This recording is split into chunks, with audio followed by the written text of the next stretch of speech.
E dando sequência aqui à série de vídeos falando sobre a carteira de investimento de alguns colegas, eu vou trazer hoje uma carteira bastante recheada, que é a do colega aqui Paulo Henrique, eu acredito que seja esse o nome, com valor aplicado de R$233 mil, uma variação de praticamente 4% negativo.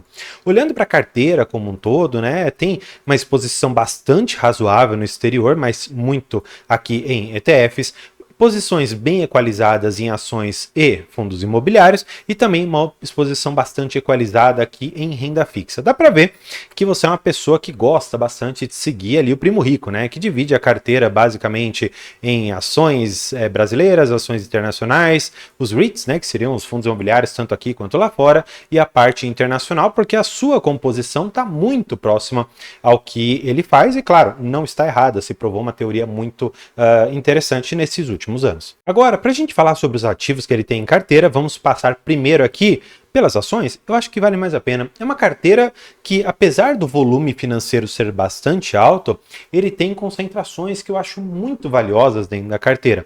Apesar de você me dizer, André, 4% é a concentração? Não, 4% como uma carteira global, não. Mas dentro aqui das ações, você acaba tendo concentração em poucas e, a princípio, boas empresas. Taesa, ele colocou como a elétrica que ele prefere aqui. Eu particularmente, por conta da alavancagem, por conta de algum vencimento que vai ocorrer num prazo relativamente curto, não é uma das elétricas que eu optaria. André, seria então ISA CETEP ou a ISA Brasil, ISA Energia, seria a sua predileção? Olha, eu confesso que também não. Hoje em dia, dentro das transmissoras, apesar de não ser a que mais paga dividendos e não ter realmente esse histórico, a que eu hoje mais gosto é a Alupar. Ela tem disciplina financeira, ela tem uma capacidade de crescimento muito forte e ela tem a capacidade também de colocar projetos de pé numa taxa interna de retorno, ou então numa TIR, maior do que tanto Taesa e ISA Energia conseguem colocar hoje em dia, por isso que ela acaba sendo a minha predileção. Mas, se você estiver pensando em dividendos, a Alupar talvez nesse curto prazo não seja o case para você. E exatamente pensando que você fez a escolha de Taesa para dividendos, não é uma má escolha, longe disso, é uma boa empresa. Mas dentre todas elas, ela seria a terceira no setor que eu pegaria. Primeiro então a Alupar, depois ISA, depois a Taesa. Por que eu coloco a ISA apesar de eu tê-la tirado da minha carteira?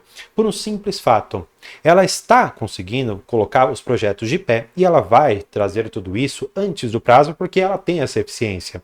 Apesar de a RBSE dela finalizar daqui poucos anos, na verdade, em aproximadamente 3 anos, ela vai conseguir ficar muito próximo ao que é a receita que ela tem até então. Claro, vai ter uma redução, de acordo com os meus cálculos de hoje, na ordem de mais ou menos uns 15%, mas não deixará de ser uma empresa boa como de fato ela o é hoje, tá bom? Outra empresa que você colocou aqui dentro é a Itaúsa, tá bom?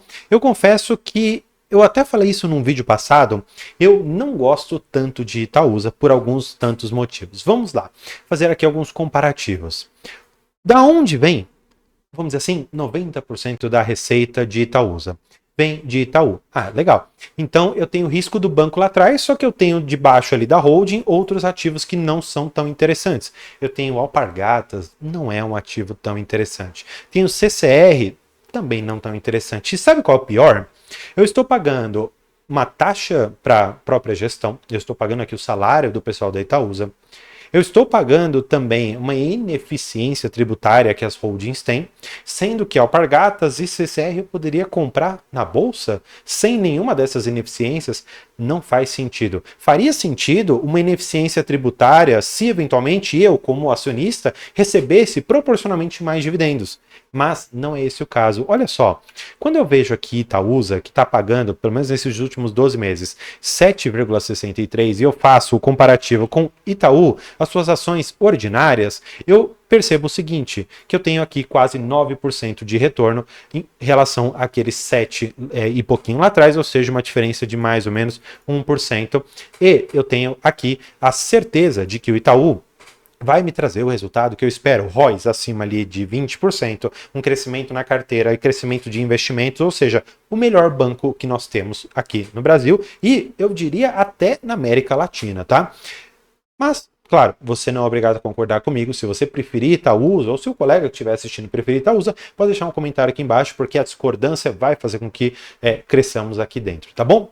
Mais ainda, né, ele gosta bastante do setor bancário, tem Banco do Brasil. Me parece essa carteira aqui que ela é muito também atrelada àquela filosofia que o Barsi prega, né, que você deve ter alguns ativos, como bancos, você tem que ter, ó, então vamos lá, banco, você tem elétricas? Tem aqui, ó, tem algumas elétricas. Você tem saneamento? Tem também. Você tem seguro? Também tem. Você tem telecomunicações? Não. Basicamente é essa que você não tem. Então você tem um pouquinho aqui de agro e um pouquinho de industrial. É interessante? Mas eu quero adiantar algumas coisas. Essas daqui são empresas que elas podem ciclar muito fortemente para cima, ou, de igual maneira, elas podem ter um ciclo muito negativo para baixo, a depender de variáveis macro e microeconômicas. A Home, em si, ela está passando por esse ciclo bastante negativo. Então, é uma empresa que eu tenho na carteira de membros, mas ela tem muito mais uma tese de eu olhar para ela e falar, tá, deixa eu enxergar o que você vai conseguir entregar daqui uns 3, 4 anos, para que então eu decida se eu vou permanecer ou não com você em carteira.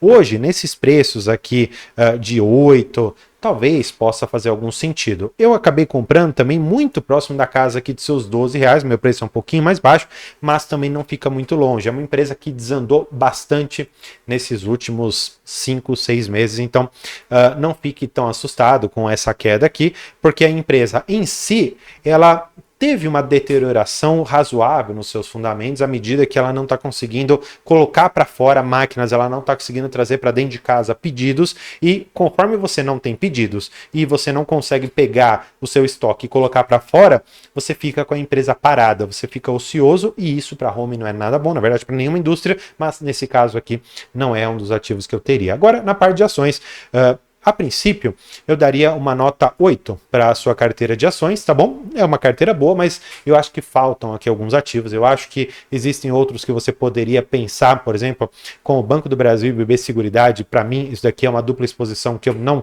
teria.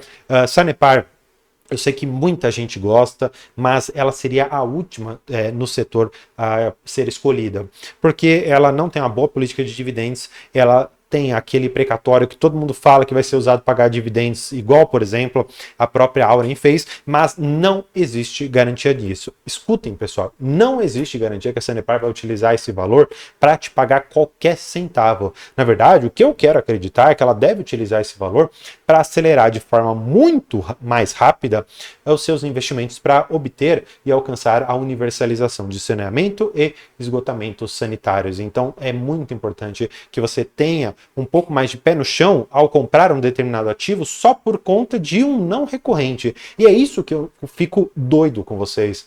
Se você comprou o Sanepar porque você gosta do case, você gosta do setor que ela está, você gosta da administração, gosta de tudo, legal. Você fez a lição de casa, você estudou os fundamentos, não tem problema algum. Agora, se você colocou na carteira porque você ouviu alguém dizendo que esse precatório vai ser pago como dividendos, você é um baita de um sardinha que não deveria poder sequer comprar empresas. Porque se você toma como base o investimento em alguma notícia, eu tenho uma péssima notícia para você. Você provavelmente vai perder muito dinheiro na bolsa, e não é por minha culpa, porque eu estou fazendo meu trabalho aqui de te mostrar que você não deve basear a sua escolha por notícias. Deve basear-se sempre em análises técnicas, olhando para o seu operacional, olhando para os seus balanços, para o seu fluxo de caixa, para dados que fazem sentido para ver se a empresa ela tem futuro ou não. A Sanepar, de fato, ela vai ter, mas cuidado com precificações equivocadas quando esse precatório sair, porque muita especulação vai ser feita e você pode cair numa baita de uma falácia, tá bom? Dando sequência, tem aqui alguns fundos imobiliários. É interessante porque eu tenho visto muitas pessoas com o XPML como uma das maiores posições em fundos imobiliários. De fato, é um bom ativo, mas tem pessoas que não gostam do risco XP, né, que seria a própria gestora aqui do caso, mas tudo bem. De igual maneira, eu falei isso no vídeo anterior sobre XPLG. Tem o risco XP, que algumas pessoas gostam, outras não, mas enfim, não vou nem entrar no mérito disso, mas tem ali alguns inquilinos que, apesar do portfólio bom, imóveis bons, mas os inquilinos me preocupam muito. Tokstok, Mobile, Cas Bahia, acho que, se eu não me engano, ainda tem Americanas. Então, cuidado, porque pode ocorrer uma debandada grande desses varejistas que não estão nada bem da perna, tá bom? VISC também é uma boa posição, apesar do pessoal também falar muito do risco 20, que é a parte aqui da gestão que tem pecado muito em alguns outros fundos. No VISC me parece que eles não estão fazendo um trabalho tão ruim assim. Na verdade, eu até gosto do trabalho que foi feito lá dentro, tá bom? O RISA Terrax, né, o RZTR, é um fundo que eu gosto muito. É um dos poucos do agro que até hoje não deu nenhum problema, nenhuma dor de cabeça. Então, ele tem aqui uma boa nota em relação a outros fundos imobiliários, tá bom?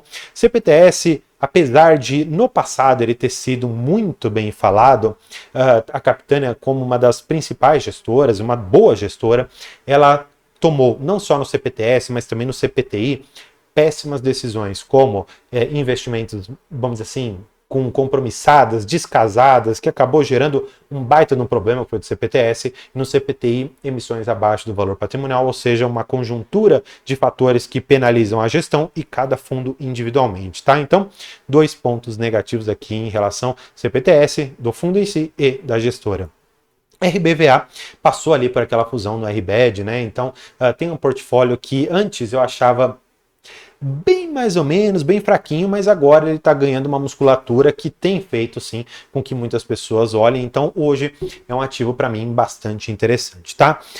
Tigar, infelizmente eu acredito que você deve ter comprado bem mesmo na época que eu estava muito bem o fundo, a situação de bolsa estava muito boa.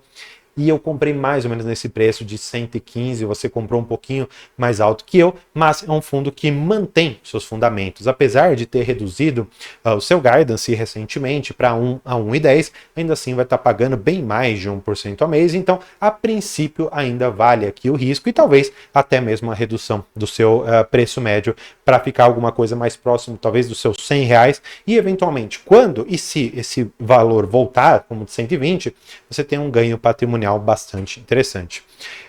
Agora, falando de fundos de papel, hoje eu estou surfando muito mais em KNCR11, tá? Olhando mais para a parte de Selic, né, de CDI, ao invés de IPCA, eu olho mais para esses que estão na parte de CDI, tá? MXRF, com a tese ainda de permutas, eu acabei tirando MXRF dentro da minha carteira, porque eu queria colocar Tigar e para ficar exposto a esse permuta ou risco de desenvolvimento, eu prefiro no Tigar, porque o histórico dele, para mim, é muito, muito, muito melhor, tá bom? Agora, só para a gente passar, né, cripto, ele tem um pouquinho de Ethereum, ETFs tem um pouquinho de VT, né, IVV, SCHD, tem alguns aqui até interessantes, né? Eu até fiz um vídeo sobre o SCHD, fiz de um outro fundo que inclusive tem uma alavancagem, ele permite trabalhar com opções, então é interessante. E tem um pouquinho aqui de Tesouro IPCA 29 e 26, vamos ver se ele fala aqui a taxa. Ele não fala a taxa que você conseguiu comprar cada um desses, mas não tem problema, a princípio você fez boas aquisições aqui na carteira. Como todo, a carteira, a meu ver, ela merece uma nota 8,5. Se você que viu esse vídeo discorda da minha posição ou acha que eu fiz alguma análise muito dura, muito crítica em algum ativo, pode deixar um comentário aqui embaixo. E antes de você ir, vou deixar esse vídeo sobre o ETF que eu comentei para você, porque ele é alavancado e ainda paga dividendos para você. Por hoje é isso. Muito obrigado e tchau!